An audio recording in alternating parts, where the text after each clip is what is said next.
आप कोई बेइज्जती बर्दाश्त कर लेंगे, लेकिन अगर आपको पागल कह दिया then they are not able to take it somehow. आप शाहरुख खान से कब मिले पहली बार?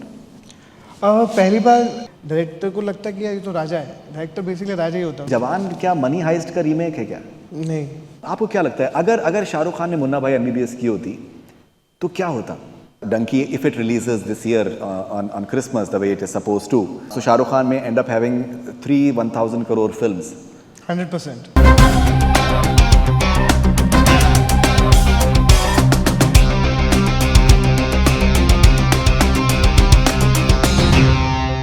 So मुकेश, पहले तो आप मुझे बताएं कि सियाटल से हमने शुरुआत करी थी सफ़र की। डैलस में कल कमाल का रिस्पांस मिला आपको, एंड आपको जब आपको हमने ये कॉन्सेप्ट समझाने की कोशिश करी थी और जब आपने खुद एक्सपीरियंस किया है, तब में और अब में क्या फ़र्क है? बहुत बड़ा फ़र्क है, क्योंकि जिस तरह के इंटरव्यू हम जनरली लोगों को देते हैं बम्बई में, आपके साथ भी इतने किए, वो एक टेलीविज़न फॉर्मेट की तरह होता है। ऐसे हाथों हाथ चैट कभी भी स्टेज पे नहीं किया। राइट। ये बहुत ही डिफरेंट एक्सपीरियंस है, और बहुत अब जब एक्सपीरियंस हो गया है 2 शोज़ का, सियाटल में किया, उसके बाद डैलस में किया, तो अब समझ में आया है कि कितना और ऑनेस्ट लोगों को चीज़ें समझ में आती है, और स्टेज पे बातचीत करने का जो प्योरिटी है वो स्टेज की रहती है। उससे ज़्यादा ऐसा लगता है कि मैं घर में किसी से बात कर रहा हूँ, मेरे घर वाले बैठ के मुझे सुन रहे हैं, तो इतनी प्योरिटी होती है। ये बहुत कमाल का कॉन्सेप्ट है, आई एम लविंग इट। मैं चाहता हूँ कि आप मुझे और जितना भी मेरे अंदर से आप निकालना चाहते हैं आप निकालिए, because I am going to give you 100%। Thank you very much. So in fact हम लोग की कोशिश ये रही है कि सियाटल में और डैलस में दोनों जगहों पे हमने कुछ अलग अलग बात करी है। We have not repeated anything. We end this with a rapid fire, और मेरी रिक्वेस्ट है कि आप लोग प्लीज़ आखिर तक रहिएगा। You will have a great time, that's a promise to you. And दोनों जगह पे हमने रिपीट नहीं किया है, और आज यहाँ पर शिकागो में हम एक कोरे कागज़ की तरीके से आपके सामने हैं। We are not going to repeat anything that we have discussed in both the earlier cities. So Mukesh, पहले तो मैं चाहूँगा कि अगर आप बताएं कि कास्टिंग डायरेक्टर होता क्या है? कास्टिंग डायरेक्टर एक डायरेक्टर के विजन को पूरा करने में हेल्प करता है। जैसे हम एक स्क्रिप्ट को पढ़ते हैं, उसमें किस किस तरह के लोग चाहिए, हीरो कैसा चाहिए, हीरोइन किस तरह के लोग होते हैं, क्या सपोर्टिंग कास्ट होना चाहिए, किस तरह के लोग, कैसा माहौल बनना चाहिए, क्या एक वर्ल्ड दिखना चाहिए, उस सारी जो रिस्पॉन्सिबिलिटी होती है वो कास्टिंग डायरेक्टर की होती है कि फिल्म का वर्ल्ड कैसा दिखना चाहिए, उसमें किस तरह के लोग होने चाहिए, क्या लैंग्वेज बोलते हैं, क्या वर्ल्ड में है, कहाँ पे कहानी सेट है। उन डायरेक्टर के विज़न को पूरा करने में हम उनकी हेल्प करते हैं। तो आई थिंक वो डिपार्टमेंट का फिल्म मेकिंग का सबसे इंपॉर्टेंट हिस्सा है। पहले प्रोड्यूसर ऑन बोर्ड होता है, डायरेक्टर का, उसके बाद जो पहला डिपार्टमेंट है जो लॉक होता है वो कास्टिंग डायरेक्टर होता है। उसके बाद बाकी डिपार्टमेंट, क्योंकि वो बाद जब तक एक्टर नहीं होंगे तब तक फिल्म नहीं बन सकती है, जब तक सही कलाकार नहीं होंगे फिल्म के लिए, तो you can't make a film. That's casting director job, to make a film basically. Amazing. So Mukesh, बहुत से आई थिंक अल्टीमेट जो एक एम होता है, टेक्निकल डिपार्टमेंट के लोग होते हैं, उनका एक एम होता है डायरेक्टर बनने का। आप डायरेक्टर बनते हैं, दिल बेचारा से पिक्चर इतनी कामयाब होती है कि उसको OTT की हिस्ट्री में इस किस्म की कामयाबी रेयरली शायद देखी गई है, और मेरे ख्याल से बहुत ही अरसे तक वो रिकॉर्ड टूटेगा नहीं। लेकिन ऐसा क्यों है कि आपका जो इश्क, आपका पहला इश्क जो जिसको कहते हैं कि आपका कास्टिंग का है, so you are wholly and solely keen on casting only. Direction को फ़िलहाल आपने ज़्यादा तरजीह नहीं आप दे रहे हैं। मैं ये कहना चाहूँगा, यहाँ पर आने से पहले करीबन 35 फिल्मों की कास्टिंग मुकेश ने करी है। इस साल में 35 फिल्में करीबन देखेंगे। कितने OTT शोज़? How many?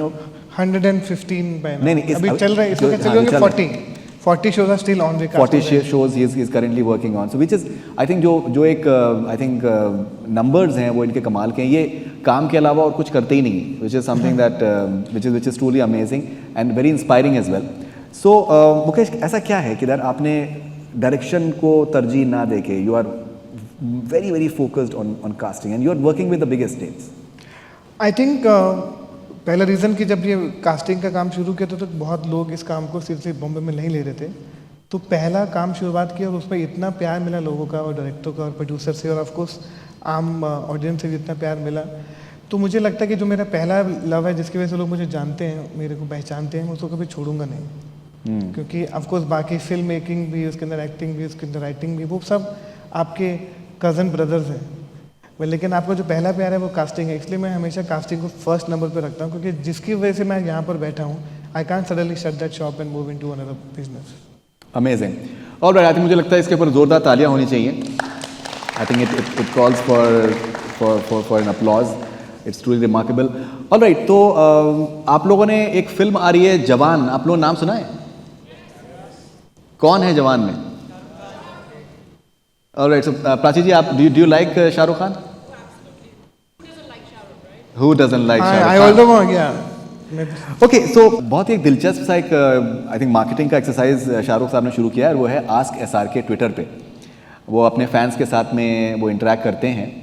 तो अभी उन्होंने कल जो है मसला क्या है कि वो इंडिया में पीछे होता है, यहाँ पर दूसरा टाइमिंग्स होते हैं। So he did an ask SR K session with his fans, और एक बड़ा दिलचस्प सा उसमें एक उनका एक इंटरेक्शन हुआ है जो मैं आपको शेयर करना चाहूँगा। तो एक किसी फ़ैन ने उनसे कहा कि फियांसी को बोल रहा हूँ जवान देखने चलो, तो बोल रही है मेरे जवान तो तुम हो, मुझे नहीं देखना शाहरुख खान को। तो शाहरुख खान ने जवाब दिया उसका, ठीक है भाई, तुम उसी की सुन लो, किसी और से पिक्चर की कहानी सुन लेना। पूछना अगली देखेंगी क्या, उसका नाम डंकी है, या फिर तुम डंकी भी लगते हो। गुड, मैंने पढ़ा, आपने पोस्ट किया था। जी, मैंने पोस्ट किया था, उस पर हज़ारों के हिसाब से लाइक्स है, which is amazing. Shahrukh Khan के विट को क्या कहेंगे आप? ये जो इनका कमाल का विट है, हाजिर जवाबी जो है, कैसे कैसे देखते हैं आप? आई थिंक जो उनके जो जवाब होते हैं, जो आदमी क्लीन हार्ट होता है ना, उनका ह्यूमर बहुत बेटर होता है। जी, क्योंकि वो उनके दिमाग में मैनिपुलेशन नहीं चलता है, वो दिल से बात करते हैं। उनका जो जवाब है वो इतना प्यार से भरे हुए इंसान है ना, क्योंकि वो उनका जो विटीनेस भी ना, उसके अंदर भी प्यार झलकता है। इसलिए कभी उनकी जो विटी आंसर्स होते हैं ना, उस पर हमको बहुत हंसी आती है, क्योंकि वो इतने प्यार से बोले जाते हैं। Because man is full of love. आप जब आप मिले, हम मिले, जितना उनका टाइम स्पेंड करते हैं, उनके विटीनेस इज ब्यूटी, वो उतना प्यार उनसे और ज़्यादा होता चला जाता है। I think that because is a very clean hearted person. Right. Alright, so Mukesh, हर किसी का यहाँ पर, कितने लोग शाहरुख खान से मिलना चाहते हैं? आप मिले हुए हैं? ये कौन कौन है यहाँ पर? काशिफ साहब, पॉल, अच्छा, इनफैक्ट काशिफ भी यहाँ पर बैठे हुए हैं, बहुत बड़े शाहरुख खान के फैन हैं। काशिफ, जरा एक्चुअली मेरे आंखों में लाइट पड़ रही है, मुझे अंदाजा है कि आप राइट मेरे पीछे हैं।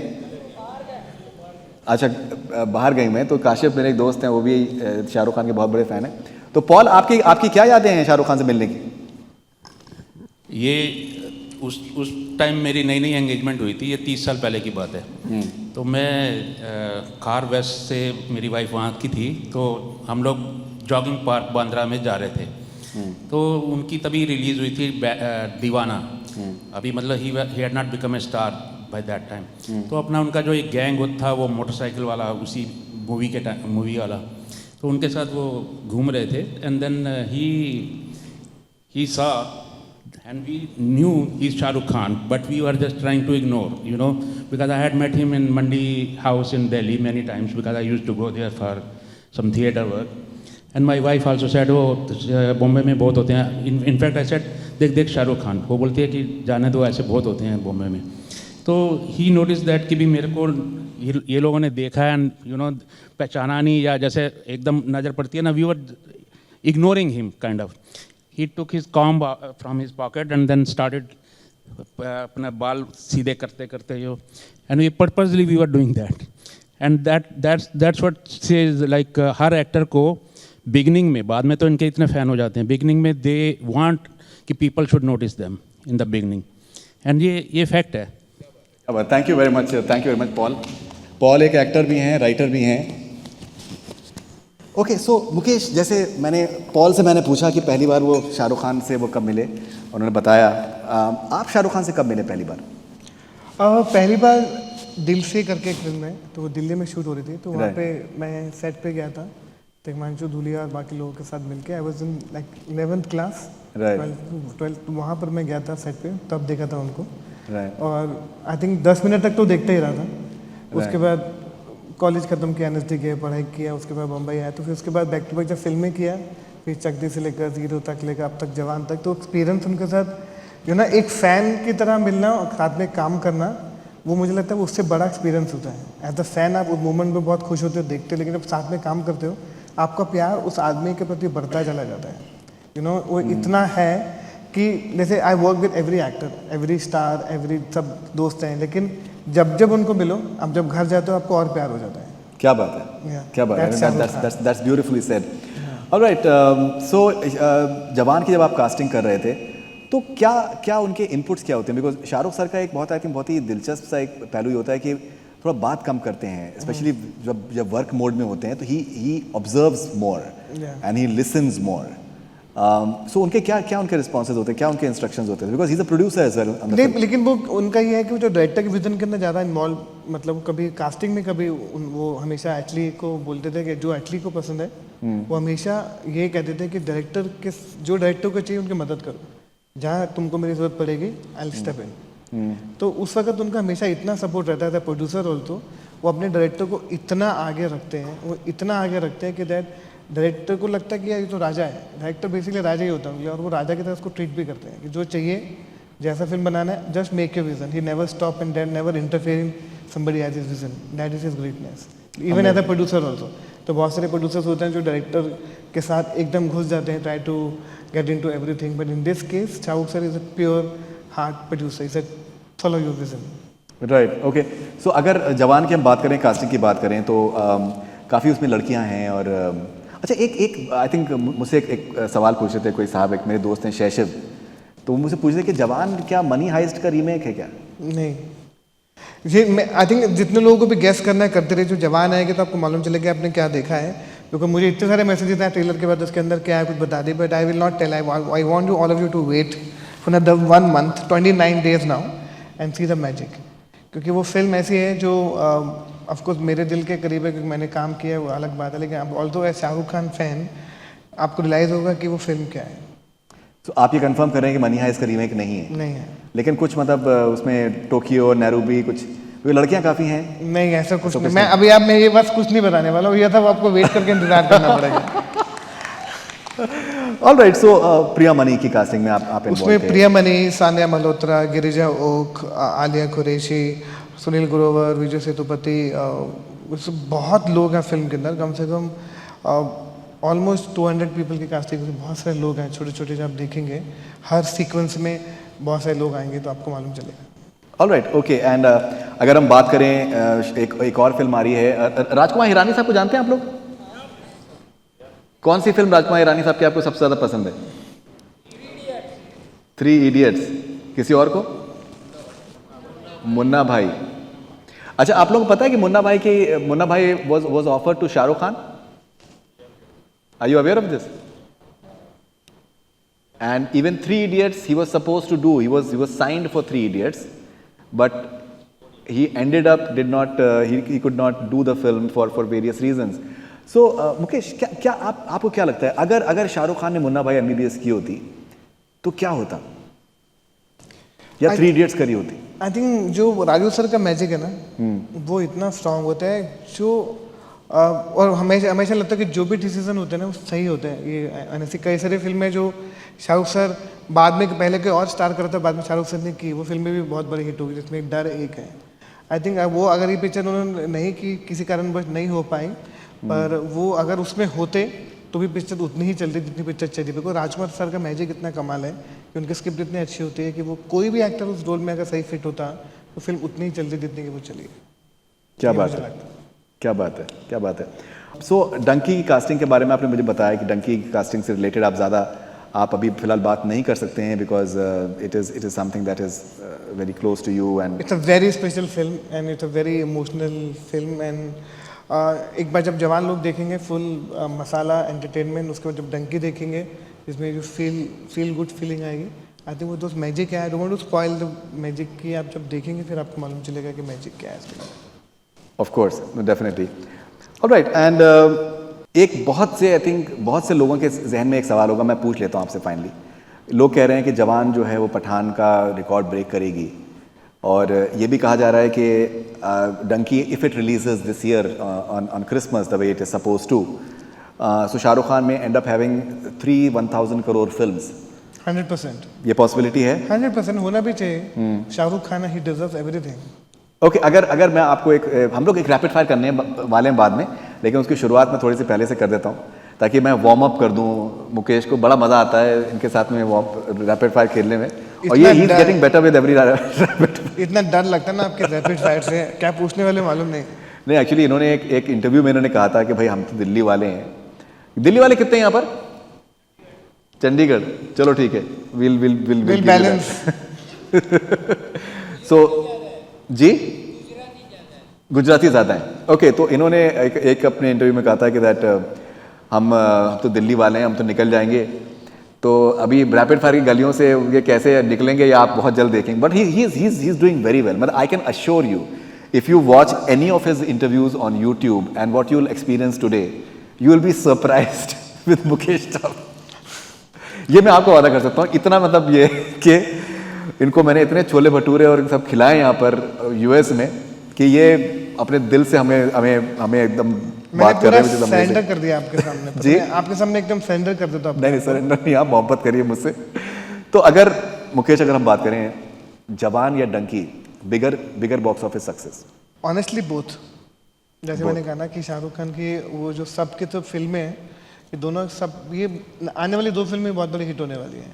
I genuinely believe in both the films. Right, different genre, both are biggest director. One is in at least very big in South now. This is his first film. Of course, Raju sir is Raju sir. Everyone knows. Both are great filmmaker and different genre, and we will see both the film will definitely work. But लेकिन आप मतलब you will not take the chance of saying कि which can be a bigger hit? कभी नहीं। कभी नहीं? दोनों twins हैं। दोनों ट्विंस हैं। ये कभी बच्चे, एक कभी इनका लड़का होता है, कभी इनकी लड़की होती है, उसमें कैसे चूज करें? आज ट्विंस है। All right, okay. Kabir Singh देखी आप लोगों ने किसी ने? शाहिद कपूर की फिल्म। ऑल राइट, उसके डायरेक्टर का नाम किसको पता है? ऑल राइट, तो यहाँ पर ये विजय देवरकोंडा के साथ में काम किया हुआ, ये यहाँ पर एक एक्टर आए हुए हैं, Sandeep Vangareddy. Sandeep Vangareddy, he is a fantastic director. Animal उनकी अभी फिल्म पे काम कर रहे हैं, वो आने वाली है। So Kabir Singh was a monumental success, बहुत ही कमाल की कामयाबी पिक्चर ने हासिल करी। कबीर सिंह की जो कास्टिंग है वो मुकेश ने करी है, और हम लोग आज समझने की कोशिश करेंगे कि किस तरीके से कास्टिंग डायरेक्टर कंट्रीब्यूट करता है फिल्म के लिए, बिकॉज उसमें बहुत सी अहम जो कास्टिंग है वो मुकेश ने करी है, and will let you know how. Kiara Advani का काम कैसा लगा था आपको? ज़बरदस्त। सो कियारा आडवाणी की casting was done by Mukesh for that film, and we'll find out today कि that कैसे वो हुई थी। That film completely transformed Kiara's career. True. वो एक फेज था उनका कि वो धोनी में वो आई, फिर उसके बाद फिर लव स्टोरीज से एक रिकग्निशन मिला उनको, लेकिन ऑब्वियसली वो नेटफ्लिक्स पे आई थी। लेकिन Kabir Singh literally put her in the league of blockbuster actresses. कैसे हुआ? Why do you think of Kiara Advani? I think एक और चीज़ शायद बहुत लोगों को मालूम नहीं है कि एक एक्ट्रेस उस फिल्म को करने वाली थी, और वो किसी कारणवश वो फिल्म कर नहीं पाई। राइट। तो फिर जब डिस्कशन करते समझ में आया कि हमको ऐसी एक सिंपल चाहिए प्रीति लड़की जिसको देख के, और वो ज़्यादा फिल्म में नहीं करी हो, ज़्यादा एक्सपोज ना हो, थोड़ा फ्रेश फेस लगे। क्योंकि कियारा ने जिस तरह की फिल्म में करी थी वो 2-3 फिल्म पहले किया था, दैट आई थिंक कोई भी फिल्म बॉक्स ऑफिस पे डिडंट वर्क जी। तो उसके बाद एक बहुत लंबा गैप आ गया था उसके करियर में। जब सडनली उसके बारे में सोचा है, रिमेंबर, तो शी वॉज, बट एक बात बहुत क्लियर बोल दिया गया था कि you have to audition for this film, and she was so simple, so honest. She said I want to get back to film industry, I want to do good work. She came to MCC at my office and she waited for 3-4 hours before हमने उसका audition शुरू करने से पहले। Then she give that audition, and उस audition में पहले बोल दिया था कि please remove your makeup, just look as simple as possible. वो जो सीन किया था लास्ट का, आपको याद होगा कि वो पूरी की पूरी स्पीच थी, जब एंड में शाहिद उनको एक पार्क में मिलने जाता है, वो बोलता है तुम छोड़ के चलेगी थी मुझे। दैट स्पीच पूरी रोने वाला था, वो स्पीच जब उसने किया था, I think while auditioning only we were very clear कि यही लड़की है जी। आई थिंक बहुत सारे एक्टर क्या करते हैं, 2-3 फिल्म करने के बाद वेरी अनकंफर्टेबल कि मुझे ऑडिशन नहीं देना है, I don't want to audition. I think it's a very important part of your profession. If you are not big enough for director को विजुलाइज करने में प्रॉब्लम होती है, please audition, give your best. Maybe you have to audition 10 times or 15 times. Very important audition. Then she came and she auditioned, and उसके बाद Kiara is now Kiara Advani. She is the biggest name in the industry now. Everybody want to work with her. She अभी मैं कल ही 3-4 दिन पहले, जब 2 दिन पहले बात हो रही थी, मालूम चला उसके बाद डेट्स नहीं है 2 साल तक। Of course. It's a great thing. I'm very happy when I look at her. उसके बाद हमने बहुत सारी फिल्म साथ में की, और अभी भी बहुत सारी फिल्में साथ अभी कर रहे हैं। तो ये प्रोसेस था पूरा। Right, of course. एंड इसमें कबीर सिंह में और भी बहुत, आई थिंक बहुत इंपॉर्टेंट कास्टिंग आपने करी है। कबीर सिंह के जो दोस्त हैं उनकी आपने कास्टिंग करी है। एक बहुत ही एक दिलचस्प सी कास्टिंग जो कि मुझे बहुत इंटरेस्टिंग लगी थी, वो जो एक सर्वेंट है उसमें। उसके बारे में आपसे मेरा इंटरव्यू भी हुआ था, आपने उससे मैंने इनफैक्ट मुकेश से उनका नंबर लिया and she came to our office and हमने उनका इंटरव्यू किया था and she was amazing in that. Nikita Dutta की कास्टिंग कबीर सिंह में मुकेश ने करी थी। सोहम मजूमदार उसका जो दोस्त था, सोहम मजूमदार जो दोस्त बने थे उनके। तो आप ये इनके और ये ऐसे एक्टर्स थे जो कि पहले नहीं आए थे।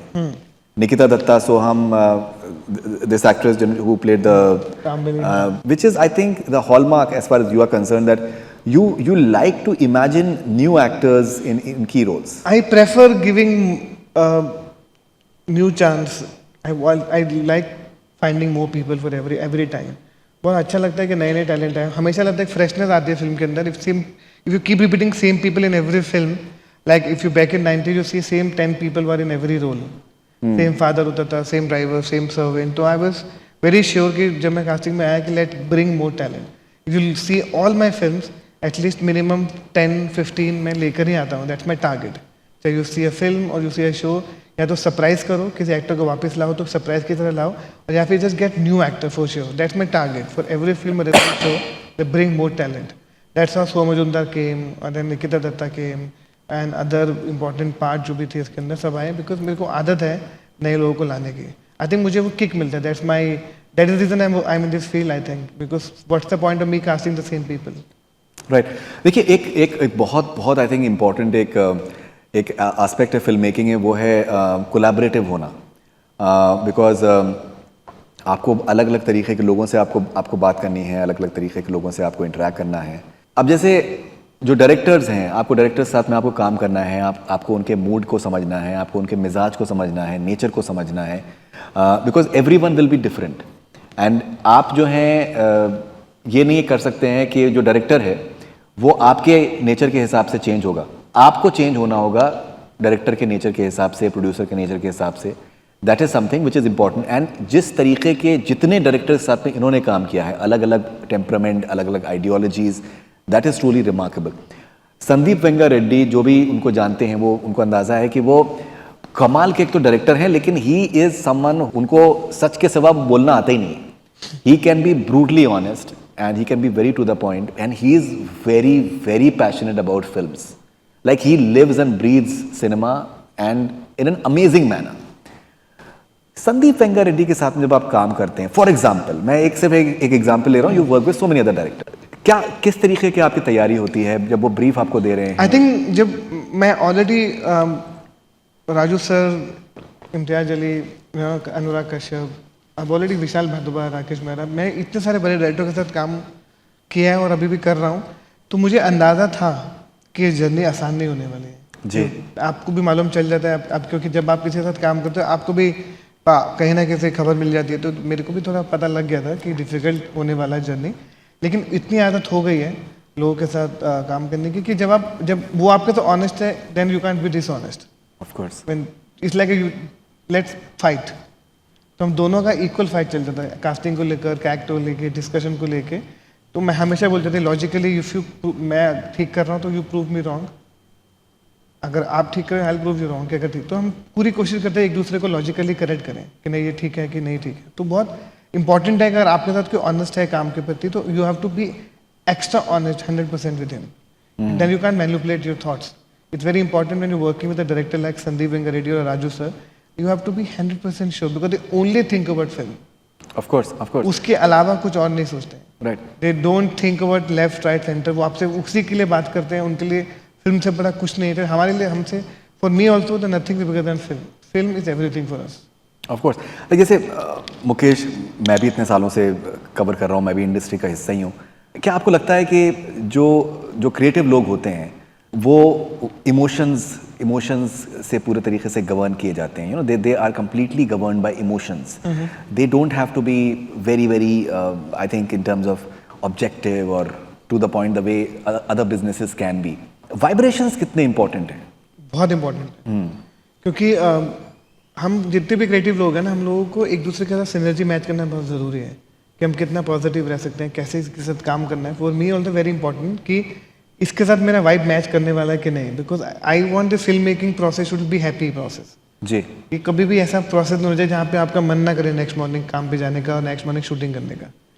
तो वाइब बहुत इंपॉर्टेंट है कि इसके साथ आप लंबे समय तक, क्योंकि अभी कास्टिंग में किसी के साथ शुरू करते हो, एक फिल्म में 1 साल लगता है, किसी में 1.5 साल, किसी में 2 साल, तो आप उस जर्नी को इंटरेस्टिंग बनाना चाहते हैं, ना कि सैड, एंग्री, फ्रस्ट्रेटेड और डिप्रेस।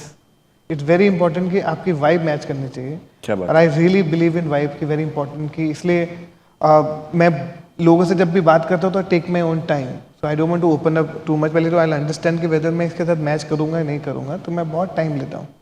सेम वे डायरेक्टर, क्योंकि हम सब मूडी होते हैं, हमारे मूड स्विंग कितने होते हैं आर्टिस्ट लोगों के, डायरेक्टरों के, राइटरों के, एक्टर्स के, हम सब के, आपके, हम सब के मूड्स होते हैं, क्योंकि हम अपने थॉट्स के साथ बहुत कैलकुलेट करते रहते हैं। इतना कुछ चल रहा होता है हमारे थॉट्स के साथ, लोगों को लगता है कि यार ये बात नहीं कर रहा है अभी, ये एरोगेंट है, ये बात, क्योंकि हमारे थॉट्स में इतने इन्वॉल्व रहते हैं।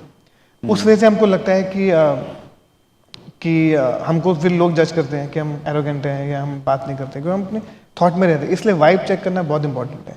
वो अपने राइटर के साथ डायरेक्टर डायरेक्ट करता है, म्यूजिक डायरेक्टर लिरिक्स वाले के साथ करता है, डायरेक्टर प्रोड्यूसर के साथ होना चाहिए, लाइक ईपी इसके साथ होना चाहिए, एडिटर के साथ डायरेक्टर की वाइब मैच करनी चाहिए। तो सब वाइब का ही खेल है, बिना वाइब के कुछ कर नहीं सकते, तो कोलैबोरेट करना पड़ता है आपको। It's a collaborate medium, you have to collaborate with people, तभी तो फिल्म मेकिंग इज इंपॉर्टेंट कि आप 500 लोगों को साथ लेके फिल्म बनाते हो, Right. सबकी वाइब मैच होनी चाहिए। जी बिल्कुल। एक शेर मेरे जहन में आ रहा है कि भरोसा सा होने लगा है अब तुम पर, भरोसा सा होने लगा है अब तुम पर, धोखे शायद कम खाए हैं मैंने। वाह। तो ये जब जो क्रिएटिव लोग होते हैं दे आर ऑल हार्ट, और बहुत बार दिल से लोगों को सपोर्ट भी करते हैं, हेल्प करते हैं, उनमें बिलीव करने लगते हैं। लेकिन सेम लोग आगे चलकर ऐसा भी हो सकता है कि वो आपको धोखा दें, एंड बैड माउथिंग होती है, बिचिंग होती है, मीडिया में जाकर इंटरव्यूज़ हो जाते हैं और कंट्रोवर्सीज़ बन जाती हैं। पता नहीं सच्चाई जो है शायद कहीं बीच में होती है या पता नहीं किस तरफ होती है, वी डोंट नो, बिकॉज मैंने भी पर्सनली बहुत सी चीज़ें मैंने एक्सपीरियंस करी हैं, देखी हैं, एंड जिस तरीके से प्रेजेंट की जाती हैं चीज़ें और असलियत क्या है उसमें बहुत बहुत डिफरेंस होता है।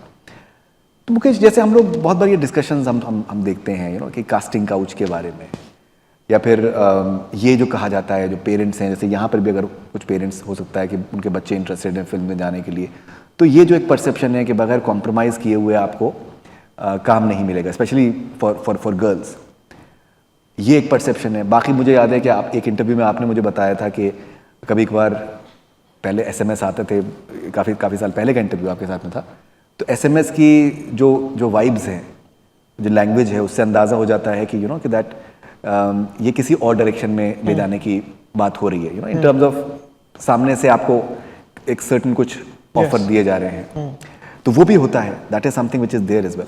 तो ये कहाँ सच्चाई कहाँ पर है, जो लोगों के माइंड में इतने सारे डाउट्स? आई थिंक ये मेरा main purpose to start this professional casting company India यही था, ताकि पहले तो let make this system very clean. आपके थॉट्स में भी जो फैला हुआ है ना, वो पहले तो थॉट से खत्म करना पड़ता है, उससे पहले आपके परसेप्शन भी बना जो हुआ है उसको चेंज करने के लिए प्रोफेशनल कंपनी बनाई, लोगों को हायर किया, एक प्रोसेस को स्ट्रीमलाइन किया। क्योंकि हम क्या होता था कि सड़कों पे भी, कैफ़े कॉफ़ी डे में, यहाँ बॉम्बे में बहुत सारे कैफ़े रेस्टोरेंट में कास्टिंग की बातें होने लग गई थी, तो वो बहुत ऑकवर्ड लगने लगा था कि मुझे लगता था कि ये डिपार्टमेंट इतना इंपॉर्टेंट है, लोग इसको बहुत कैजुअली बात करते हैं।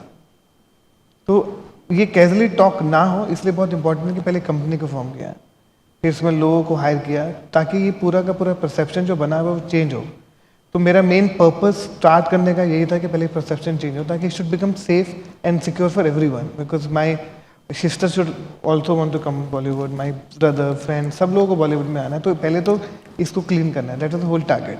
तो आई थिंक जिस हद तक हमने पूरी कोशिश करी है, and I am very happy that I am very important part of Bollywood industry, that is now it's clean, it's safe, now everybody can walk in, there's so many new talent is coming now, people are now happy looking at new talent, तो बहुत नए नए shows में, नए फिल्मों में इतना talent आ रहा है, तो अच्छा लगता है। सो मुकेश, जैसे मैंने कहा कि धोखे शायद ऐसे होते हैं कि इंसान के साथ में होते हैं, और फिर मेरे ख्याल से शायद मुश्किल हो जाता है किसी और पे भरोसा भी करना। आपके साथ कभी कुछ ऐसा हुआ हो that has really hurt you, कि आपने किसी को शायद हर्ट किया हो, किसी को आपने सपोर्ट किया हो, लेकिन they have gone ahead and you know bad mouth you in the media? और शुरू में बहुत बार लगता था, जब आप कास्टिंग शुरुआत करते हो तो आप बहुत सारे एक्टर को आप मिलते हो जो आपने उनका बहुत सपोर्ट किया है, जैसे सडनली आपने मुझे कितना सपोर्ट किया बिगनिंग ऑफ माई करियर, कल को आप मेरे बारे में कुछ ऐसी बात बोलेंगे क्योंकि हमको पता नहीं होता ना कि लोग आपसे किस बात से नाराज हो रहे हैं। यहाँ पे प्रॉब्लम ये है कि without talking, without asking, people misunderstand each other. तो मैं ये बिलीव करता हूँ कि कोई भी प्रॉब्लम हो किसी के साथ, let's just talk it out and finish it off and move on, because I believe in saving relationship, holding on to my friendship बहुत इंपॉर्टेंट है मेरे लिए।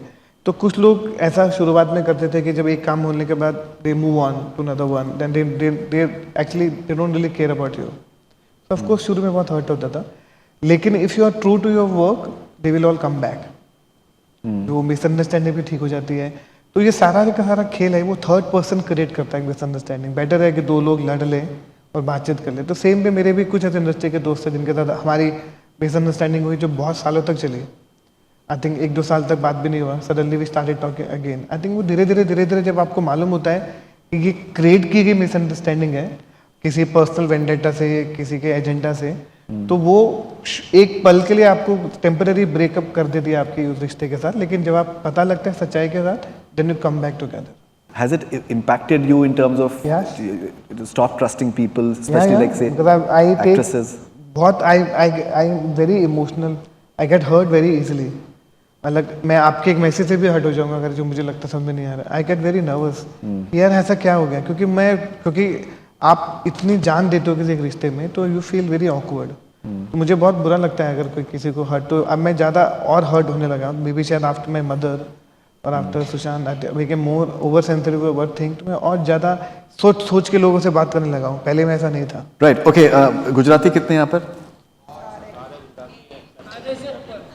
आधे से ऊपर। स्कैम देखा आपने OTT पे? स्कैम 1992 OTT शो कैसा लगा आपको? ओके, हर्षद भाई छे। हाँ जी।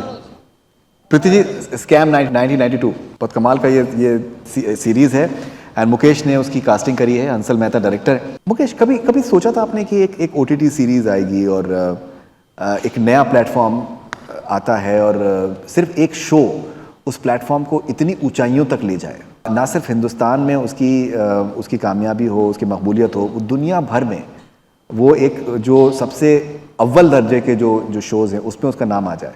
कभी इमेजिन किया था आपने? नहीं, कभी नहीं किया था। क्योंकि आप जब शो करते हो ना, तो आप एक्चुअली, क्योंकि जब आप फिल्म बनाओ या कोई भी शो करो, आपको मालूम नहीं था उस शो का क्या होने वाला है। क्योंकि हमको लगता है हम तो बहुत अच्छा, हम जो आदमी फिल्म बना रहा है उसको अच्छी फिल्म बनाने के लिए आता है, लेकिन उसको पता नहीं कि ऑडियंस किसको कैसे ले गई। जब स्कैम शुरुआत हुआ था तो आई रिमेंबर हंसल साहब थिंक कि बहुत बड़ा शो है, मेरे लिए भी ये बहुत बड़ी बात है that I am doing this show, और ये एक नए तरीके से बनाना है, नए परसेप्शन के साथ बनाना है कि उसमें कोई बड़ा स्टार नहीं चाहिए, कोई नाम नहीं चाहिए, हमको एक करेक्ट आदमी ढूंढना है। तो ये उस जिस प्योरिटी के साथ बना था उसमें एक एक कास्टिंग को सोच के कास्ट किया गया था। इसमें बहुत इंपॉर्टेंट कास्टिंग थी। I remember talking to Hansal sir every day on Scam casting. हमने इतना डिस्कशन किया था क्योंकि एक तो वो गुजराती हैं, तो उनको ऑफ कोर्स लैंग्वेज के बारे में बहुत पता ही था लैंग्वेज। तो हमारा ये टारगेट था, तो मैंने पूरा का पूरा ऑफिस जो है 2 महीने के लिए गुजरात में शिफ्ट कर दिया था। सेटअप वहीं करता कि वहीं से जितना हो सके। And I think I really like Gujarati actor, बहुत अच्छे होते हैं, उनका थिएटर बहुत अच्छा होता है। यहाँ पे इतना सारे गुजराती एक्टर को मैं लाया हूँ जो मतलब अभी भी लास्ट जो फिल्म थी उसमें भी सिद्धार्थ रणधीरे करके वो भी थे, सत्यप्रेम की कथा में, great actor. I think Gujarati talent बहुत इंपॉर्टेंट है, और ये कहानी ऐसी थी गुजरात में सेट है तो आप उसको गलत नहीं कर सकते हो। तो मोस्टली एक्टर जो सीन स्कैम में वो 90% actor are actual Gujarati. That was the whole point. Wrong side Raju देखी आप लोगों ने? हीरो कौन है? प्रतीक गांधी। तो रॉन्ग साइड, अब देखिए क्या होता है कि सर्टेन फिल्मों की जो ये पूरी एक चेन है, रिश्तों की चेन है, इवेंट्स की चेन है और समझ की चेन है कि कौन एक्टर कहाँ पर जाके काम आ सकता है। रॉन्ग साइड राजू की कास्टिंग मुकेश ने करी थी और प्रतीक गांधी, जैसे आपको सबको पता है, ही became a Gujarati superstar with that film. फिर आगे चलकर प्रतीक गांधी को इमेजिन करना स्कैम में because of having work with him in the past. Mukesh, this is a nice sort of एक चेन है, एक तरीके का, अगर रिश्तों का एक चेन है अगर हम कह सके तो। रॉन्ग साइड राजू, प्रतीक गांधी, स्कैम 99।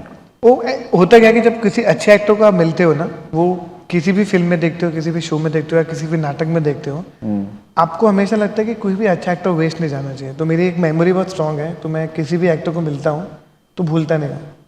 किसी भी एक बार मैंने नाम पूछ लिया तो I will remember them for last of my life. तो जब उसको प्रतीक गांधी को भी देखा था परफॉर्मेंस से, रॉन्ग से राजू के साथ में किया था, और एक और फिल्म हमने किया था इसका नाम लव रात्रि, हाँ आयुष के साथ। I think he was outstanding. उसमें आयुष का फ्रेंड बना था प्रतीक गांधी। तो जब उसको उस फ्रेंड के रोल में देखा तब भी मेरे मन में आ रहा था कि ये इसको बड़े रोल में कहीं ना कहीं कास्ट करना है, क्योंकि अच्छे एक्टर को कहीं ना कहीं बार बार पुश करने का मन करता है कि जब सही मौका आएगा we will definitely cast him. तो वहाँ पे फ्रेंड का रोल किया था, उसके बाद कट टू स्कैम, तो वहाँ से भी लाइफ चेंज होगी। आई थिंक चैन वहीं से शुरू होता है कि कोई भी अच्छा एक्टर है ना, वो वेस्ट नहीं जाता, वो आपको एक सीन में दिख जाता है, वो दोस्त के रोल में दिख जाता है, वो एक लाइन से दिख जाता है, वो मेमोरी याद में रहता है कि उसको बुलाओ, उसको यूज़। इसलिए हमेशा जितने भी एक्टर को हम कास्ट करते हैं, चाहे वो छोटे रोल में पहले कास्ट भी किया था वासीपुर में, तो सब बहुत बड़े बनते हैं, क्योंकि वो आपके टैलेंट से आपका चैन जुड़ता है, वो चैन जुड़ता चला जाता है। इंटरेस्टिंग बात वंस अगेन, जैसे कि मुकेश ने हमेशा अनकन्वेंशनल कास्टिंग की कोशिश करी है, जो एक ऑब्वियस जो चॉइस है किसी भी किरदार को लेके, स्टीरियोटिपिकल चॉइसेस हैं, he doesn't like doing that. On the surface अगर देखें तो प्रतीक गांधी और हर्षद मेहता की फिजिकलिटी और इवन फेशियल, जहाँ तक अगर मैं कहूँगा, तो they are not somewhat similar, but you still imagine him as Harshad Mehta. And एक जर्नी है, पूरी एक जर्नी होती है जिसको वो जिंदा करते हैं। तो वो आप में ये हिम्मत कहाँ से आती है, ये रिस्क टेकिंग एबिलिटी कहाँ से आती है? रैपिड फायर में तो आप रिस्क टेकिंग करते नहीं है, लेकिन यहाँ कास्टिंग में आप जबरदस्त आपकी रिस्क टेकिंग होती है। कहाँ पर मैं स्टिल नहीं करता? रैपिड फायर में थोड़ा आप रैपिड फायर में हाँ रिस्क टेकिंग थोड़ा कम है। अभी आप रैपिड फायर करोगे तो शायद मैं कोशिश करूंगा कि और बेटर करूँ। जोरदार तालियां होनी चाहिए, रैपिड फायर मजेदार होगा, ये बात है आप लोगों से। क्योंकि एक तो पहली बात था कि उस कास्टिंग में hats off to Hansraj also, he agreed कि let's find a new face. बहुत सारे कम डायरेक्टर होते हैं जो आपको आगे जाके बोलते हैं कि तो नया चेहरा ढूंढ के लाते हैं। जब ये आपको फ्रीडम मिल जाती है, आपको जब पुश मिलता है, फिर आप जान लगा देते हो। क्योंकि बहुत जितने भी और ये ऑडियंस है, बहुत कम लोगों ने हर्षद मेहता का एक्चुअल फेस देखा था। तो आप किसी भी ऐसे एक्टर को सही कास्ट करो जो उनकी लैंग्वेज को, उनकी पर्सनैलिटी को पकड़ ले, वो आपके लिए बहुत इंपॉर्टेंट था।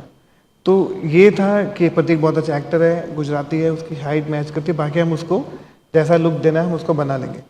तो ये आपका बिलीव होता है जब आपको चैलेंज मिलता है कि नया एक्टर ढूंढ के लाओ। अभी जब स्कैम 2 आएगा, उसमें एक नया एक्टर है, वो भी लगेगा कि वैसे ही है। हाँ, scam 2 is coming now, right. तो वो बहुत इंपॉर्टेंट होता है कि आप क्या विजुलाइज, आपको पहले डायरेक्टर के साथ बैठ के इतना कन्विंस होना पड़ता है कि किसी नए एक्टर को ऐसा एस्टेब्लिश करना है कि लोग उसको हर्षद मेहता के नाम से ही जाने। फिर क्या बात है। तो ये था, प्रत्येक जितना भी काम करेगा लाइफ लॉन्ग बोलेंगे स्कैम वाला है, क्योंकि इतनी परफेक्ट कास्टिंग लगती है उस शो की कि आप लाइफ लॉन्ग स्कैम वाला रहते हो, वो है। अमेजिंग।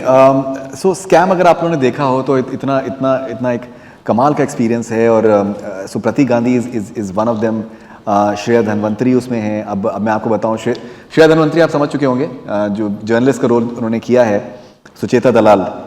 और सो इंटरेस्टिंग चीज़ ये है कि कीर्ति कुल्हारी, जो कि बड़ी अच्छी एक्ट्रेस हैं, उन्होंने ऑडिशन किया था उस रोल के लिए, और लेकिन श्रेया ने फाइनली किया और बहुत कमाल का उनका परफॉर्मेंस था। उसके अलावा निखिल द्विवेदी एक्टर हैं, उनका बड़ा कमाल का इसमें परफॉर्मेंस है। सतीश कौशिक साहब को इमेजिन करना, जिस तरीके के रोल में इमेजिन किया है, वो बड़े सॉफ्ट से आदमी हैं थे, लेकिन उसमें एक हार्ड किस्म का किरदार और स्टॉक मार्केट के एक, जिसको कहते हैं कि एक बहुत ही शातिर खिलाड़ी। उसके अलावा जो प्रतीक की, हर्षद भाई की जो पूरी फैमिली को जिस तरीके से इमेजिन किया है, they became stars in their own way, all of them. So इतने एक्टर्स थे जो कि कमाल के परफॉर्मेंसेस जिन्होंने उस शो में दिए हैं। एंड इवन जो श्रेया का जो कलीग है, even he performed superbly. Faisal he performed superbly as well. तो इतने सारे किरदार, और सारे किरदार इतने ज़्यादा बड़े बन जाना, हाउ डज इट हैपन? उसका सबसे बड़ा मेन रीजन है आपकी राइटिंग एंड डायरेक्शन। क्योंकि वो इतना सही लिखा होता है, उसके ऊपर अगर सही राइटिंग है और डायरेक्शन बहुत कमाल के, उसके साथ करेक्ट कास्टिंग मिल जाए, तो वो ऑब्वियसली हिट हो ही जाता है। क्योंकि आप उसके अंदर सिर्फ एक वर्ल्ड क्रिएट कर रहे हो, आप स्टार नहीं क्रिएट कर रहे हो। आप ये सोच के कास्टिंग करते हो कि लाइक बहुत सारे एक्टर भर देते हैं। बहुत सारे सही लोगों को, जो सही है उस फिल्म के लिए, जो शो के लिए सही कास्टिंग है, उनको लेके आते हैं, इसलिए वो शो हिट होता है। क्योंकि आप दुनिया के उनको जिस वर्ल्ड में ले जाना चाहते हो, आपको वर्ल्ड एक्चुअल में दिखता है एक्टर की वजह से ही है, जिस तरह के वो परफॉर्म करते हैं, जिस तरह की राइटिंग होती है। तो जब वर्ल्ड क्रिएट होता है तो फिर वो एक एक एक्टर आपको हेल्प करने लगता है, जो बाकी एक्टर आके राइटिंग को सपोर्ट करते हैं, इसलिए पूरी दुनिया आपको सही लगती है। दैट्स वेरी इंपॉर्टेंट कि हमको, इसलिए वो शो जो भी आप चाहे स्कैम देखेंगे या फैमिली मैन देखेंगे, टेलीग्राम देखेंगे, महारानी देखेंगे, आप उस वर्ल्ड को जितना ऑनेस्टी से कास्ट करोगे उतना आपके लिए सही होता है शो के लिए। उसमें आप, अगर मैं स्कैम में कहानी गुजरात की है और सब गुजराती एक्टर है, सडनली मैं उसमें से पंजाबी एक्टर कास्ट कर देता है तो आपका इल्यूजन ब्रेक हो जाता है। या किसी साउथ इंडियन को गुजराती शो में कास्ट करता है, इल्यूजन ब्रेक हो जाता है। सबसे इंपॉर्टेंट होता है कि आप कैसा सही इल्यूजन क्रिएट कर रहे हो, उसके अंदर ही रहना है, उसको ब्रेक नहीं होना है। क्या बात है।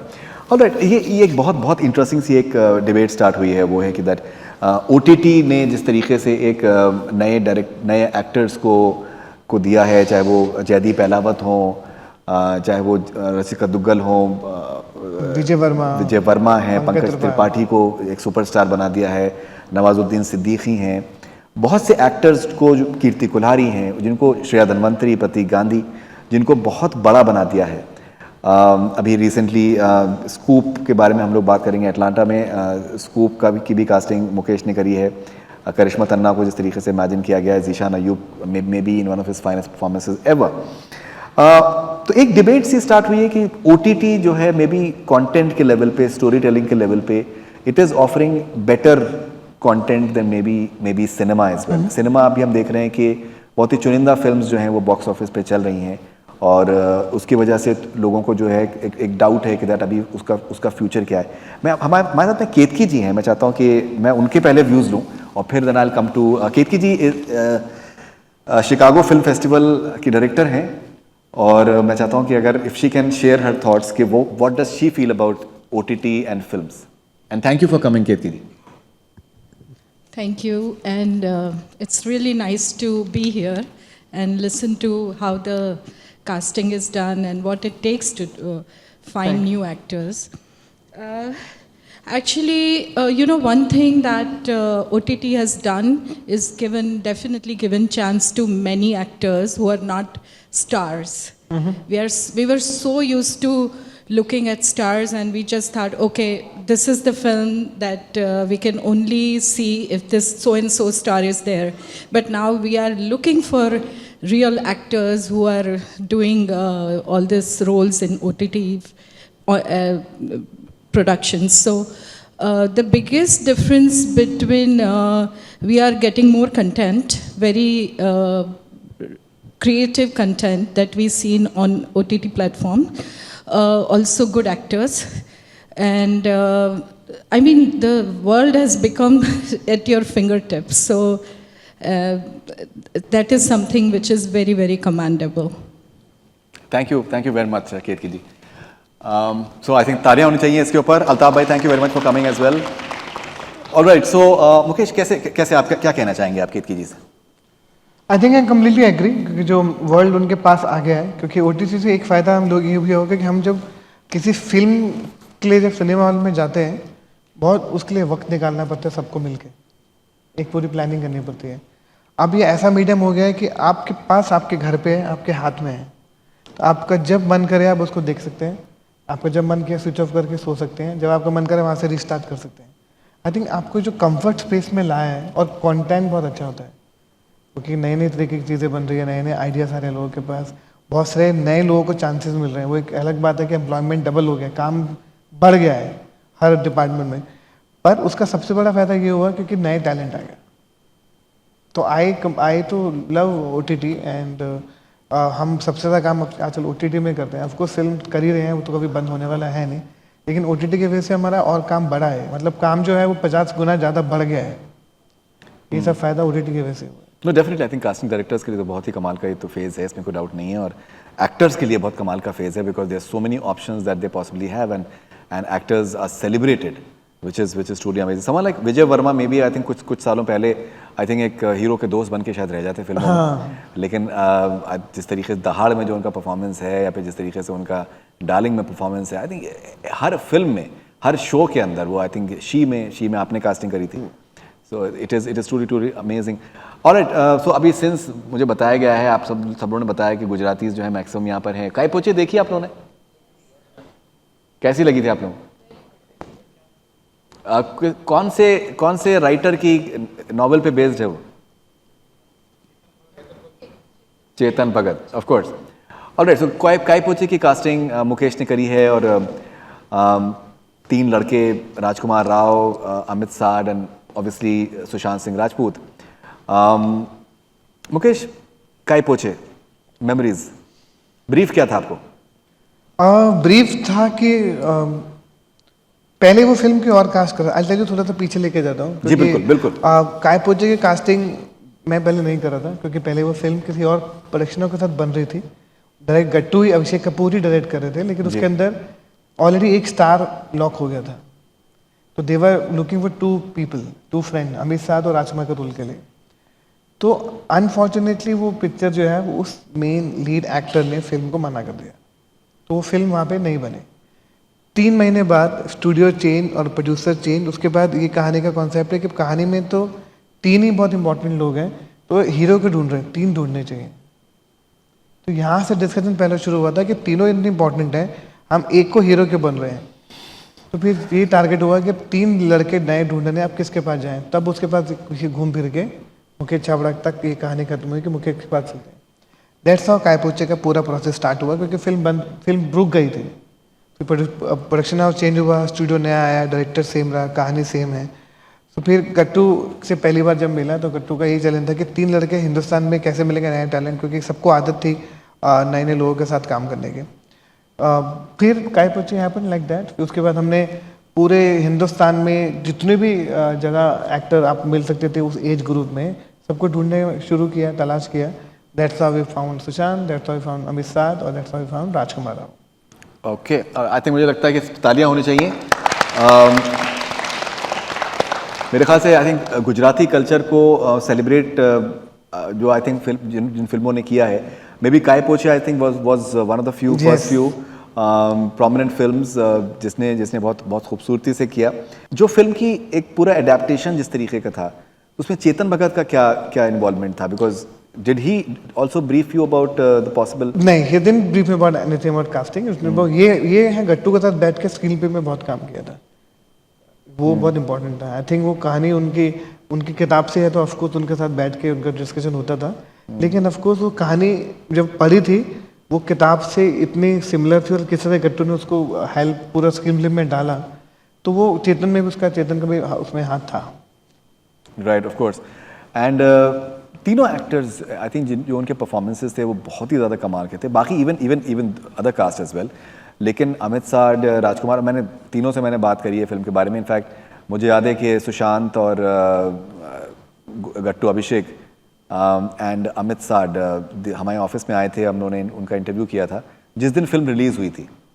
और फिल्म की ओपनिंग जो है अच्छी लगी थी and it was something that everyone was excited about. Sushant का मुझे याद है जब वो आए थे पहली बार, तो बहुत ही शाय से, बहुत ही ज़्यादा कम बोलने वाले, and because of television he was very popular even then. Sushant का जो रिस्पॉन्स मिला है उस पिक्चर के लिए, how did it completely impacted him? Because he overnight वो एक स्टार बन गई, he became a sensation overnight. लड़कियों को लेकर अगर देखा जाए विद इन द इंडस्ट्री एक खलबली सी मच गई थी। I think lot of people they wanted to sign him as well. वो क्या फेज था आपका इमीडिएटली उस फिल्म के बाद? आई थिंक उसके बाद जो सबसे बड़ा जो पूरी इंडस्ट्री ने एक कॉमन बात बोलना था कि एक और नया हीरो पैदा हो गया, क्योंकि हम उस फेस में थे जहाँ पे हमको नए हीरोज चाहिए थे। आप देखेंगे उस जब काय पोचे आई थी 9-10 साल पहले, तो कोई भी नए हीरो उस वक्त लॉन्च नहीं हो रहे थे। और जब राजकुमार, अमित साध और ये सुशांत आए, तो सडनली लोग लगने लगा कि 3 नए और लोग आ गए।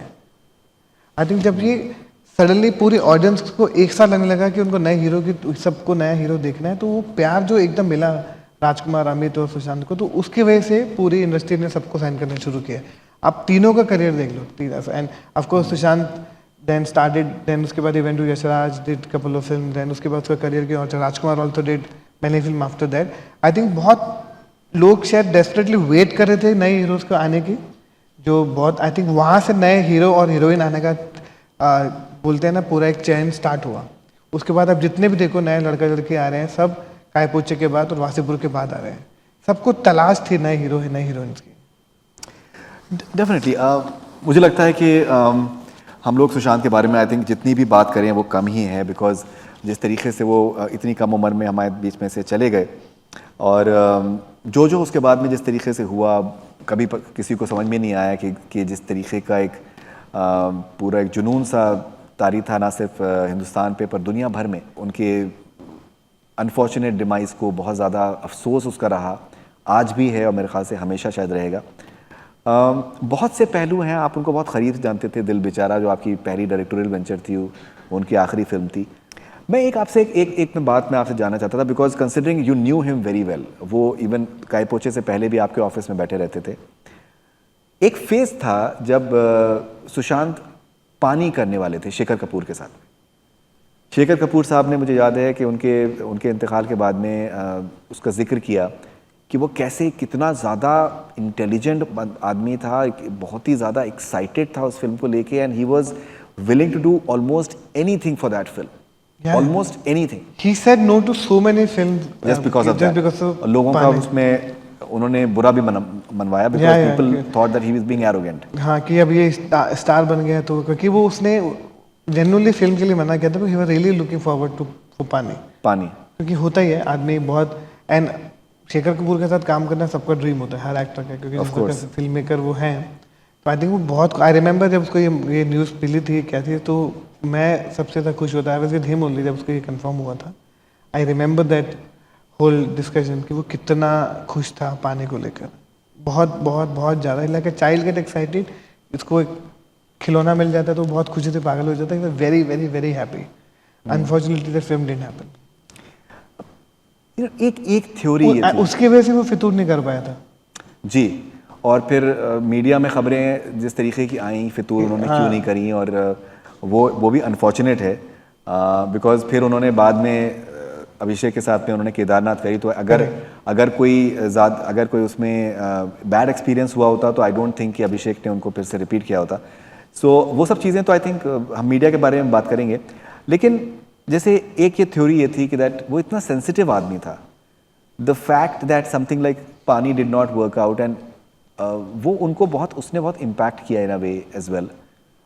उसके अलावा ये भी एक थ्योरी थी कि उनकी माता जी का देहांत हो गया था एंड उनको डिप्रेशन था, and somehow it also impacted him as well very very adversely. तो कहाँ पर, considering you knew him very well, what exactly was the truth? Did he get really impacted by Paani not happening because he had invested so much? क्या actors को इतना invest करना चाहिए emotionally projects में? क्योंकि जब आई थिंक करना चाहिए, क्योंकि जब नए आप एक तरह से नए स्टार हो, आपके भी खुद के और ड्रीम्स होते हैं, आप एक इमोशनली चीज़ के साथ जुड़ जाते हो, अब वो नहीं होता है तो आपको दुख तो होता ही है। इट इज़ वेरी इंपॉर्टेंट कि अब हम ज़्यादा अटैच नहीं होंगे, लोग बोलेंगे अटैच नहीं हो रहा, he is not serious about his work, he is not enough, अभी तो इसका he should put more, he is not passionate enough. तो भी जब हम ऐसी बातें करते हैं, जब ज़्यादा पैशनेट होता है तो बोलते हैं कि ज़्यादा पैशनेट है, तो आदमी क्या करे? वो इतना अटैच था फिल्म के लिए, उसके he said no to so many film because of Paani. अब फिल्म नहीं हुआ, of course he was very hurt, but he was not hurt with the people, he was hurt कि फिल्म नहीं हुई है। He was very feeling very bad कि film नहीं, उसने बस फितूर छोड़ दी थी, कुंडो फितूर ऑल्सो।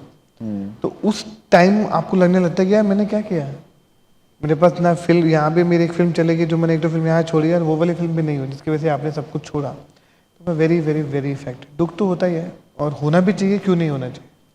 मुकेश, बहुत से लोगों का ये लगता है कि दैट इंडस्ट्री में कोई किसी का नहीं होता। मुझे लगता है कि ये सच नहीं है। मुझे लगता है कि ये आई थिंक दुनिया में आपके अपने ऊपर है, अगर आप जैसे आप हैं वैसी सब लोग होंगे, और industry is as normal as any other industry or any other family per se whatsoever. A lot depends upon you as well.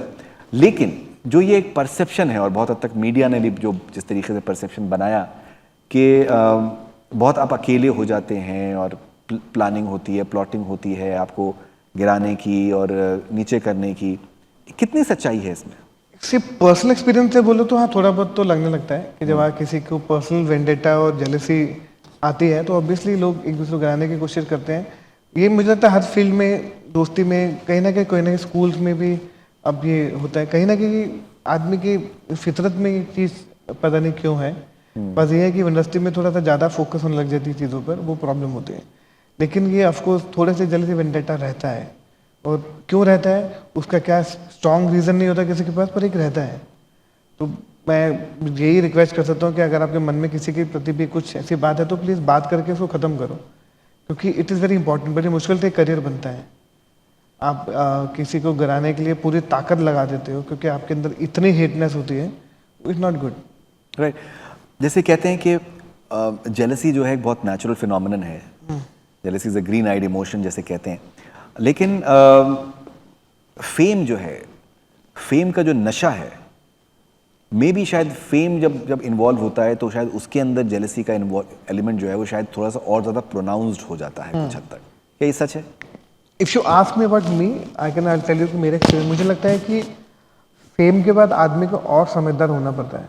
नहीं, वो होना पड़ता है नहीं, मैं आपसे पूछ रहा हूँ कि है कि नहीं है, बिकॉज आपने इतने थोड़ा करीब सा से इफेक्ट हो इंडस्ट्री को जाता देखा है, है। थोड़ा हाँ, सा इफेक्ट हो जाता है जी, आपने स्टार्स को देखा हो और थोड़ा सा वो आई डोंट नो क्या ट्रिगर करता है, एक पॉइंट पे आके वो थोड़ा सा प्रॉब्लम होने शुरू हो जाता है। वो तो 100% होता है, and I don't want to lie and hide this. Yes, definitely हो जाता है, तो जो कि बुरी बात है, नहीं होना चाहिए। लेकिन सडनली आपके अंदर एक हल्का सा एक दूसरों के प्रति you start looking other people down and you think you are superior, ये हो जाता है। Right. तो जैसे सुशांत की डेथ के बाद में बहुत सी चीज़ें सामने, पर्सनली जो आपकी कोशिश थी, मेरी कोशिश थी कि हम चाहते थे कि, और हमने पूरी कोशिश करी कि उसकी ज़िंदगी को सेलिब्रेट किया जाए, उसका एक रेट्रोस्पेक्टिव होना चाहिए। और आई होप कि केतकी जी शिकागो फिल्म फेस्टिवल में सुशांत की फिल्मों का रेट्रोस्पेक्टिव करें, बिकॉज मुझे लगता है कि वो आदमी इतना बड़ा है कि उसका जश्न मनाओ। जी। और उसके शायरी में दिलचस्पी उनकी कमाल की थी। और मैं अलीगढ़ से हूँ, तो अलीगढ़ के एक शायर हैं मोइन एहसन जज़्बी साहब, तो उनको बताइए वो कोट करता था विच इज़ अमेजिंग। जिस लेवल की उसकी शायरी की समझ थी वो कमाल की थी। उसकी नॉलेज हर सब्जेक्ट में, हर सब्जेक्ट के ऊपर, मतलब चाहे ऐसा वो नहीं कि ओनली physics शायरी, हो, फिजिक्स coding हो हो। जाए, क्वांटम फिजिक्स हो, या वो लिटरेचर की बात हो, हिस्ट्री की बात हो, इंग्लिश, उस सब में बहुत ज़्यादा इक्वली पढ़ता था। ऐसा नहीं था कि कुछ लोग होता है ना कि मैंने देखा है कि फिल्म की इंस्टाग्राम के लिए एक फोटो डाल देते हैं कौन सी किताब पढ़ रहे हैं, एक्चुअल में क्या पढ़ रहे हैं किसी को नहीं मालूम। जी बिल्कुल। तो वो एक्चुअल में पढ़ता था किताबें। नहीं, absolutely. And he personally told me कि मैं फ्लाइट में जाता हूँ और इतनी मोटी किताब होती है, एंड मैं जब फ्लाइट मेरी ख़त्म होती है तो वो किताब मैं ख़त्म कर चुका होता हूँ। He was a voracious reader which is like amazing. लेकिन जैसे एक डिस्कशन ये भी हुआ कि दैट मेंटल हेल्थ से रिलेटेड, बहुत बार मेंटल हेल्थ के जो मिथ्स हैं मेंटल हेल्थ से रिलेटेड, कि मेंटल हेल्थ का मतलब ये, अगर आप मेंटल हेल्थ के बारे में बात कर रहे हैं तो आप कह रहे हैं कि सामने वाला पागल है, पागलपन से उसको इक्वेट किया जाता है। And people are so paranoid of being called mad और क्रेजी दैट अगर कोई आप सुन भी लें तो like there so many people who tend to be so emotionally brittle that they are not able to take it. आप कोई बेइज्जती बर्दाश्त कर लेंगे, लेकिन अगर आपको पागल कह दिया then they are not able to take it somehow. But the fact is that mental health does not mean madness. Mental health is a reality which anyone and everyone goes through at various junctures of life. ऐसा हो ही नहीं सकता कि mental health के issues किसी को ना हो, हर किसी को होते हैं। ग्रेडेशन कम होता है, ज़्यादा होता है, आप कैसे उससे डील करते हैं, कितनी आप में हिम्मत है, कितना आपकी सपोर्ट सिस्टम है, हाउ आपके हॉबीज़ किस तरीके के हैं, आपकी हैबिट्स किस तरीके की हैं, बहुत सी चीज़ें डिफाइन करता है। ये जो डिस्कशन, एक इम्पॉर्टेंट डिस्कशन जो है मेंटल हेल्थ के रिलेटेड, अगर हम एक्टिंग की बात करें जहाँ पर सब्र बहुत चाहिए, जहाँ पर क्राफ्ट पे काम करना बहुत इम्पॉर्टेंट, जहाँ पर ये बच्चों को समझना बहुत ज़रूरी है कि आपको मेहनत के बगैर फल नहीं मिलेगा, शॉर्टकट्स नहीं है मेहनत के। कितना इम्पोर्टेंट है ये मेंटल हेल्थ का डिस्कशन? बहुत इम्पोर्टेंट है जी। और आई एम ग्लैड आपने ये टॉपिक को फिर से ओपन किया ना। आई थिंक क्योंकि ये हर आदमी यहाँ पे कोई ना कोई किसी न किसी तरह से अपने आप से जूझ रहा है जी। Because of relationship, because of financial stress, personal stress, family stress, future stress, health, कोई ना कोई किसी न किसी चीज़ से जूझ रहा है। और हम इसलिए भी बारे में बात नहीं करते क्योंकि हमको बचपन तो इतना बता देगा ना कि तो पागल है, पागल है, पागल है, तो वर्ड से इतना डरावना वर्ड बना दिया है कि लोग शेयर करते हुए डरते हैं कि कहीं मुझे गलत ना समझ रहे कि ये तो पागल हो गया, कैसी बातें पागल वाली बातें कर रहे हैं, कि मेंटल हेल्थ तो कुछ होता ही नहीं है। मैंने ये भी लोगों को बोलते हुए सुना है कि बोलते कि ये क्या, ये कोई बीमारी है, ये तो अमीरों की बीमारी है। अमीरों की बीमारी, हाँ तो ये मेरे को भी। लगता था ये कैसा सा वर्ड है कि अमीरों की बीमारी क्या है, मतलब आम ये वो चीज़ है जो हर आदमी, हर वो औरत, हर वो बच्चा, हर वो ओल्डर पीपल, सब लोग इससे डील कर रहे हैं। और ये एक्टर के साथ क्या होता है कि आपको इतना रिजेक्शन होता है, आपको सडन लगने लगता है कि एम आई गुड इनफ। आपको बहुत पेशेंस में पड़ता है, आप कई साल तक आपको काम नहीं मिलता है, फिर आपका दिमाग और इरिटेट होने लगता है अपने आप से कि मेरे साथ कुछ गलत काम है, मेरे से कुछ अच्छा नहीं हो रहा, मेरे साथ कुछ ठीक नहीं हो रहा, I am feeling very low. I think वो सब प्रॉब्लम शुरू होती है जब आपको रिजेक्शन से होती है। क्या बात है, आप बिल्कुल सही इतना बात। रिजेक्शन फील करने लग जाते हो बार बार बार बार बार बार बार बार, आपको लगने लगता है कि आप तो हो ही नहीं, you are not good enough. इसलिए मैं हमेशा बोलता हूँ कि सबसे इंपॉर्टेंट है इस दिस फील्ड में एज एन एक्टर, जितने भी लोग एक्टिंग करने इस फील्ड में आ रहे हैं, अगर आप खुश नहीं हो ना प्रोसेस से, जिसको मैं स्ट्रगल जो लोग बोलते हैं प्रोसेस बोलता हूँ, उस प्रोसेस में अगर आप you are not happy then please don't come in this field. क्योंकि इसमें साथ तो आपकी प्रॉब्लम होगी, बिकॉज आपको एक डिफिकल्ट रास्ते से गुजरना पड़ेगा, आपको अच्छे से ऑडिशन देना पड़ेगा, आपको 1 साल लग सकता है, 10 साल लग सकते हैं, कितना पेशेंस है वो आपको सब्र रखना पड़ेगा। और उसके साथ साथ आपको मेंटली अपने आप को खुश रखना पड़ेगा इन विद योर को partner, with your family, with your father, with your mother, everyone, ताकि आप एक कॉमन स्टेज पे रहें, ताकि आपको कोई भी चीज़ ज़्यादा आपको ना नीचे गिराए ना ज़्यादा ऊपर गिराए। आप एक बैलेंस स्टेज पे रहना बहुत ज़रूरी है इस फील्ड में आने के लिए। इट बहुत इंपॉर्टेंट है कि मैं मेंटल हेल्थ पे आजकल बात करता हूँ, क्योंकि मुझे पता है कि मैं खुद अपने आप से झेल रहा हूँ, खुद अपने आप की चीज़ों को डील कर रहा हूँ। It is very very very important all of us to talk about with each other. जो हम लोग बातें नहीं करते हैं, जैसे आपने बोला ना पागल बोल देते हैं, इसके डर के मारे बातें नहीं करते। But I am ready, I can talk about mental health, I want to help as many people I can, I want to take help. It is very important, it is very very very important, specially for actors, creative people. Please, please, please talk about if you have any problem.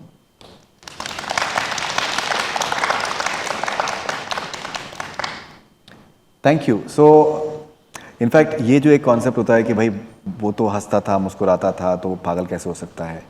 क्या आपको लगता है कि at times people tend to laugh as a defence mechanism कि उनको दुनिया उनको normal समझे?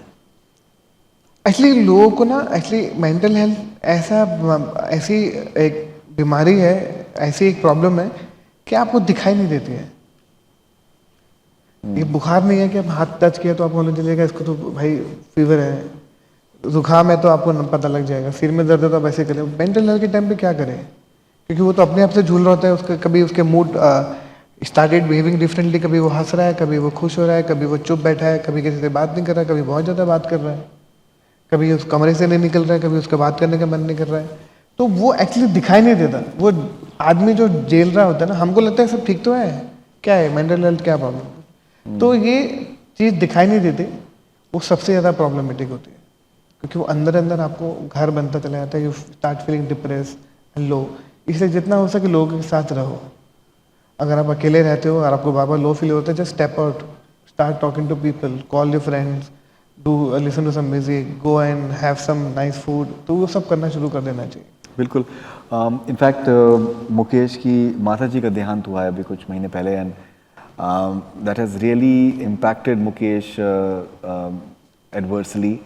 हम लोग पिछले कुछ दिनों से मुकेश के साथ में हैं, और हम देख रहे हैं इनको कि जब ये फॉर एग्जांपल राइट नाउ बिल्कुल everything seems to be fine, लेकिन when he is travelling with us, when he is having food, तो he tends to be quite and he's reflective most of the times, and it's a very very tough phase for him. So Mukesh, जब ये आपने मुझे videos पे दिखाया आपकी माता जी के लास्ट के कुछ दिनों के, and someone told you that grieve कर लो, आपने अपने को इमर्स कर लिया है काम के अंदर। So आपको क्या लगता है कि क्लोजर आपको मिला है अभी तक कि नहीं मिला है? क्लोजर मेरे को मिलेगा भी नहीं, और क्लोजर चाहिए भी क्यों? I just lost my mother, मुझे क्लोजर चाहिए क्या कि वो चलो आगे बढ़ता, मूव ऑन, क्योंकि आप कभी भी you can not move on from this, your life is not going to be same ever. Losing a parent is the worst feeling, आपकी लाइफ दोबारा हो ही नहीं सकती है, क्योंकि ऐसा भी नहीं है कि चलो एक ऐसा कि वो वाली फीलिंग को मैं नहीं चाहता कि मैं उसको ओवरकम करूँ. I am very I am happy and sad. Happy because I'm still with my mother in thoughts. Sad because she's not there physically with me. But I don't want to grieve because she's with me all the time. उस वजह से मैं बीच बीच में अपने मेरे साथ जो भी होता है वो बार बार मेरे जो इमोशन फीलिंग निकल कर आती है वो इसलिए बार बार होती है कि वो मेरे साथ है. मैं देख सकता हूँ that she is talking to me. तो वो चीज़ को मैं कभी भी कंप्लीट मैं नहीं चाहता हूँ ऐसे ही रहूँ. I don't want to suddenly say कि अरे भूल जाओ सब कुछ आगे बढ़ गया लाइफ चेंज हो गया. वो कभी भी not going to be same for me ever. और हो भी क्यों. मैंने अपनी माँ को अपने सामने हॉस्पिटल में मरते हुए देखा है तो मैं क्यों इस चीज़ को बोलूँ कि नहीं नहीं सब ठीक हो जाएगा, अरे सब भूल जाएंगे, टाइम हील एवरीथिंग. ऐसा नहीं होता.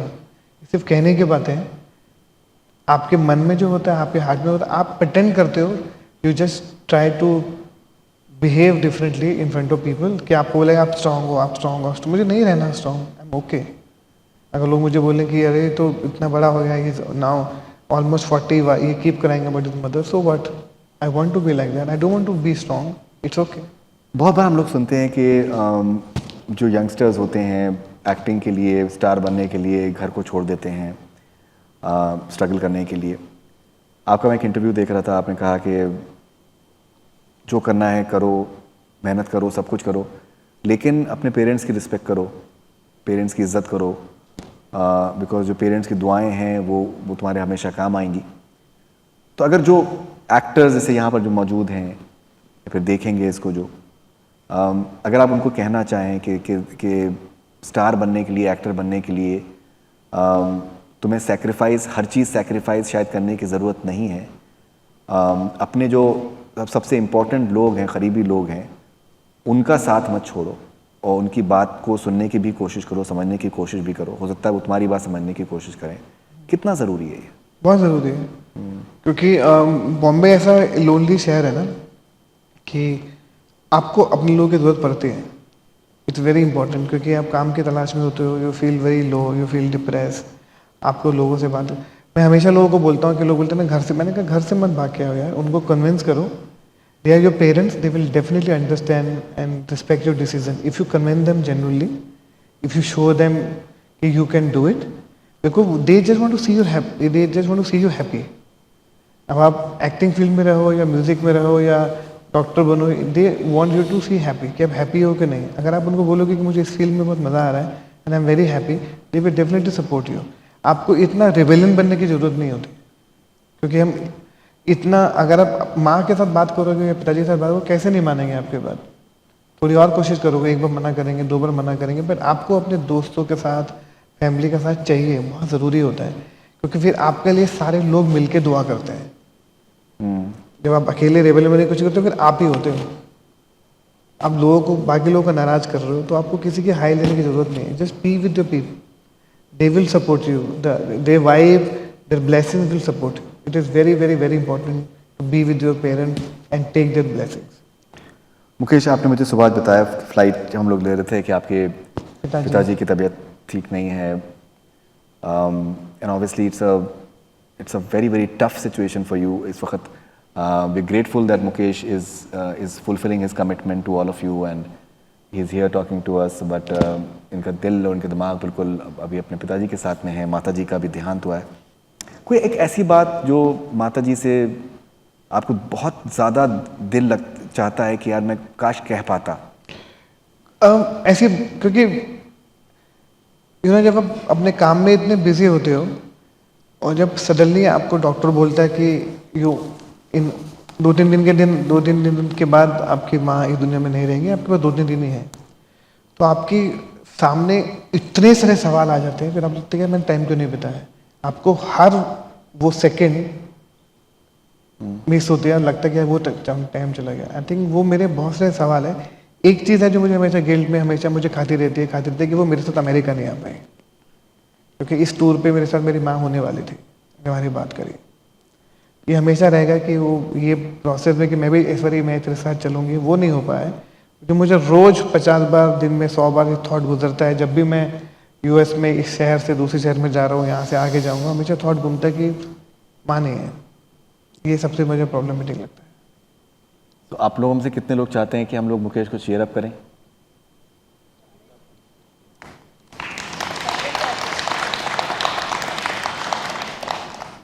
प्राची जी, चीयर अप किया जाए मुकेश को। ओके, सो हम लोग चाहेंगे कि हम एक रैपिड फायर मुकेश के साथ में करते हैं। अरे यार अभी मुझे फंसाएंगे। We will try and cheer him up and make him smile and laugh. मुझे लगता है कि सबसे ज़रूरी चीज़ जो है इंसान के लिए वो हंसना मुस्कुराना है। बिकॉज अगर आप में हंसने और मुस्कुराने की आपके अंदर सलाहियत है तो फिर आपको पहले मुझे आपसे एक सवाल पूछना है। आपने मुझे पता है, मुझे आपसे एक सवाल पूछना है। अरे आपके दोस्त बैठे हैं, आप उन्होंने मुझे बताया कि आप अपने कॉलेज में और स्कूल में वेरी पॉपुलर हार्ट थ्रॉप थे, हर लड़कियां आपके पीछे पड़ी रहती है। ये कहानी आपने क्यों नहीं बताई मुझे? ये मैंने आपके बारे में भी सुना है।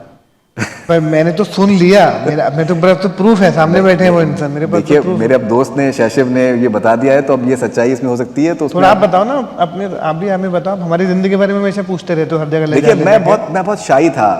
अब ये है कि अब लोग आपको पसंद करते हैं, ये तो एक अच्छी बात है। और मैं तो बस यही चाहूँगा कि भाई पसंद करते रहें और वो बढ़ती चली जाए वो एक शिद्दत। लेकिन रैपिड फायर अगर आपकी इजाज़त हो तो अब आपके साथ हम करें। आपके कोई और सवाल मेरे लिए हो तो आप पूछ सकते हैं, मैं तैयार हूँ। मैं भी निकल जाऊँगा।